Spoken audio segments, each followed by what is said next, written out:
पर मन को विश्राम यदि देना है, ठीक करना है, तो इसके साथ भजन आवश्यक है। शरीर से मेहनत हो रही है और मन का विश्राम स्थल भोग बने हुए है। अंदर से देखो ना, कोई न कोई विषय है, कोई न कोई संसार का क्षेत्र है, तो आप तो साइकिल से भ्रमण कर रहे हो। अगर प्रभु के समीप भी हो तो भी विश्राम नहीं मिलेगा। अर्जुन जी सामने हैं और भगवान अर्जुन को विश्राम के लिए कह रहे हैं कि अनन्यस चिंतयन्तो माम, केवल मेरा चिंतन होना चाहिए। नाम जप, भगवत चिंतन, अच्छे आचरण, तो पूर्व जो हमने पापाचरण किए हैं, अब पहले वो नष्ट होंगे ना, तो नष्ट होंगे तो पता तो चलेगा। मन को जलन पैदा होगी, अशांति पैदा होगी। तो पहले थोड़ा धैर्यवान बने और नाम जप न छोड़े, तो जहां मन निष्पाप होगा तहां आनंद का अनुभव होने लगेगा। ये 12 ज्योतिर्लिंग भगवत स्वरूप है ना, इनके दर्शन, इनके स्मरण मात्र से पाप नष्ट होते हैं। हाँ। सौराष्ट्रे सोमनाथम च श्रीशैले मल्लिकार्जुनम, उज्जैन्याम महाकाल ओंकार ममलेश्वरम, परल्याम वैद्यनाथम च डाकिन्याम भीमशंकरम, सेतुबंधे तु रामेशम नागेशम द्वारिका वने, वाराणस्याम तु विश्वेशम त्र्यंबकम गौतमी तटे, हिमालय तु केदारम घुसमेशम च शिवालय, एतानि ज्योतिर्लिंगानि सायं प्रातः पठेन नरः, सप्त जन्म कृतम पापम स्मरणेन विनश्यति। कह रहे 7 जन्म के पाप नष्ट हो जाते हैं केवल इनका स्मरण करने से। अगर सुबह शाम, अब आप तो दर्शन करने जा रहे हो, तो मन को जो जलन हो रही है वो पाप नष्ट हो रहे हैं। और परम विश्राम के लिए चिंतन आवश्यक है। शरीर एसी में बैठा है और चिंतन गलत हो रहा है तो हृदय जलेगा, एसी काम नहीं कर पाएगी। और शरीर धूप में है और चिंतन बढ़िया है तो हृदय शीतल है तो धूप का फर्क नहीं पड़ पाएगा।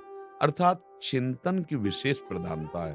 तो आप खुद स्वीकार करते हैं कि चिंतन भटक जाता है, वो भटकने न पाए। एक नाम चयन कर लो, नाम जप करते रहो और उद्देश्य बना लो भगवत प्रसन्नता। ठाकुर जी प्रसन्न हो रहे हैं जो हम आचरण कर रहे हैं, तो फिर धीरे धीरे मन की पहले जलन होगी, फिर शांत हो जाएगा, उसके पाप नष्ट होंगे। क्योंकि आनंद को सहने के लिए मन में जलन आवश्यक है। जैसे मटकी है, कच्ची है, तो उसको धूप में भी पक्का किया जाएगा और आग में भी रख के पक्का किया जाएगा। कच्ची मटकी एकदम बनाई गई वो आग में नहीं रख दी जाएगी, पहले धूप में हल्की हल्की ताप, हल्की जलन, इसके बाद एक भारी जलन भी आने वाली है, उसको सह, अगर वो मन सह गया तो भगवद रस उसमें पड़ जाएगा। अब वो नहीं तो जैसे कच्ची मटकी, उसमें आप एक चुल्लू भर पानी डालो फैल जाएगा, तो रस रखने लायक नहीं अभी मन, उसको मन को थोड़ा सहना पड़ेगा। अगर सहनशील नहीं हो तो फिर टूट जाएगा मन। और हो सकता है आपको यही मन सिखाने लगे अंदर से कि यार क्या फल है, हम तो जल ही रहे हैं, हमारा तो मन ही अशांत हो रहा है, कोई लाभ तो मिल नहीं रहा है इतनी मेहनत। नहीं नहीं, बहुत अच्छा कार्य है, भागवतिक कार्य है, इसका फल बहुत अच्छा आएगा। अभी चिंतन में हमारी कमजोरी, इसको हम सुधारें और थोड़ा सहन करना सीखें, तो सब ठीक हो जाएगा। तो बस प्रभु की कृपा से यही सोचता रहता हूँ, जो भी है मेरे प्रभु की कृपा से यही सोचता रहता हूँ, जो कुछ भी है उसी में संतुष्ट रहना। हाँ, अगर ऐसी बात आ जाए तो फिर दुख किस बात का है। चलो अभी चलो, बढ़िया बढ़िया मार्ग है, कैसे भी लड़खड़ा के भी चले, पर प्रभु की तरफ चले तो प्रशंसनीय हो जाता है, बंधन। बस ये तुम्हें हम बता देते कि एक एक सेकंड का फल मिलेगा, एक एक सेकंड का।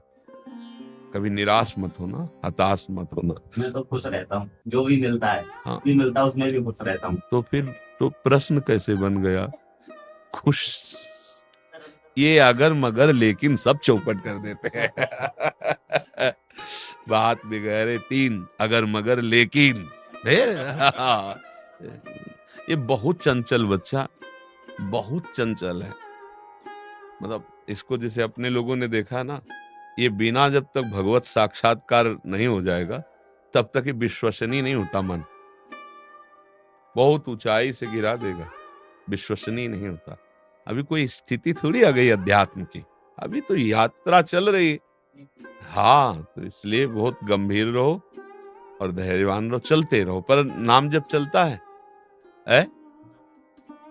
हाँ, नाम जब चलाते रहना, बाहरी क्रियाओं से मन शांत नहीं होता।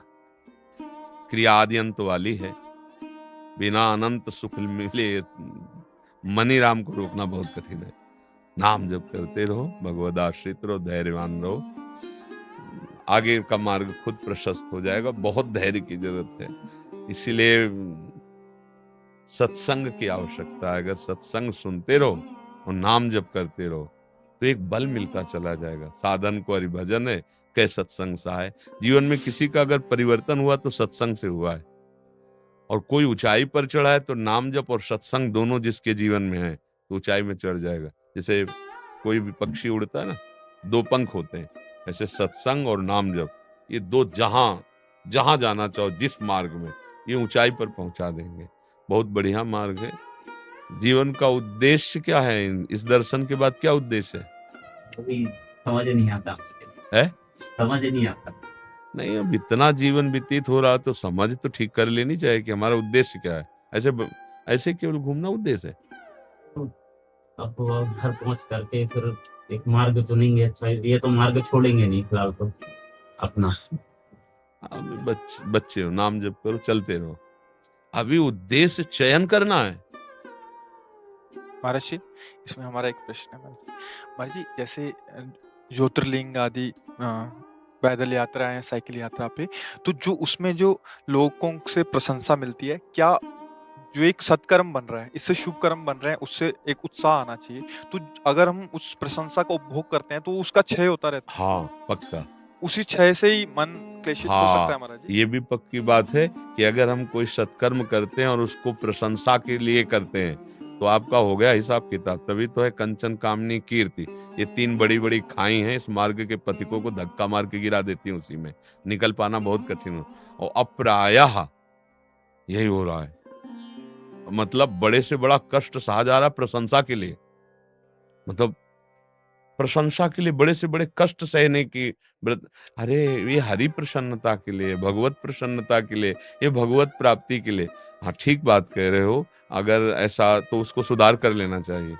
अरे कोई क्या बोलेगा, बहुत अच्छा ही तो बोलेगा, उससे क्या होगा? तो बहुत बुरा बोले तो क्या जाएगा? हमारा काम होना जाना चाहिए, हमारा हृदय आनंदित होना चाहिए, हमारे पास भजन रूपी धन होना चाहिए, हमारे पास भगवत आश्रय रूपी बल होना चाहिए। हाँ, दिखावा नहीं होना चाहिए। ये लक्ष्य, आपने क्या लक्ष्य लेकर के दर्शन शुरू किया?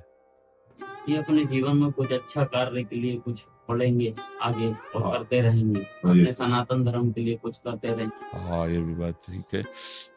सनातन धर्म को जानते हो? है? जानते हैं, इतना ज्यादा उसमें ज्ञान नहीं है हमको। सनातन नाम भगवान का है, नहीं? जो सत्य है और सनातन अविनाशी है। हाँ, वो भगवान का ही स्वरूप है सनातन धर्म। मूल भगवान है ना सबके, तो सनातन, अविनाशी, अनंत महिमायुक्त, उनकी प्राप्ति ही सनातन धर्म है। जो भगवत प्राप्त है और संपूर्ण जगत को भगवत स्वरूप मानता है और सबकी सेवा की भावना है, वही सनातन धर्म का रहस्य जान सकता है। बहुत विशाल सनातन धर्म है, बहुत बड़ा सनातन माने समझ रहे, नित्य, शाश्वत, अविनाशी, उसी अच्युत भगवान ही सनातन धर्म है। और उन्हीं भगवान की आज्ञा में चलना, भगवान को प्रसन्न कर लेना, यही इसका फल है। नहीं तो सो सब धर्म कर्म जर जाऊ, जहां न राम पद पंकज भाऊ। यदि भगवत प्रसन्नता नहीं हुई तो, पर चल रहे हो ठीक है, नाम जप करते रहो। और गृहस्थी में भी माता पिता की सेवा, परिवार की सेवा, समाज की सेवा करो, यही भगवान का भजन का फल है। अगर ये बुद्धि स्वार्थ युक्त रही तो तीर्थयाटन करने के बाद भी कुछ लाभ नहीं मिला। बुजुर्गों की सेवा करना, कोई बीमार है पशु पक्षी, उसकी सेवा कर देना, खूब मेहनत करके धर्म पूर्वक कमाना और समाज की सेवा में लगा देना। वो समाज चाहे हमारा घर हो, चाहे हमारे आसपास का कोई ऐसा व्यक्ति हो जिसकी सेवा करना अनिवार्य है, मानो भजन का फल मिल। और जो सेवा कर ले गया वो प्रभु को प्राप्त कर लेगा।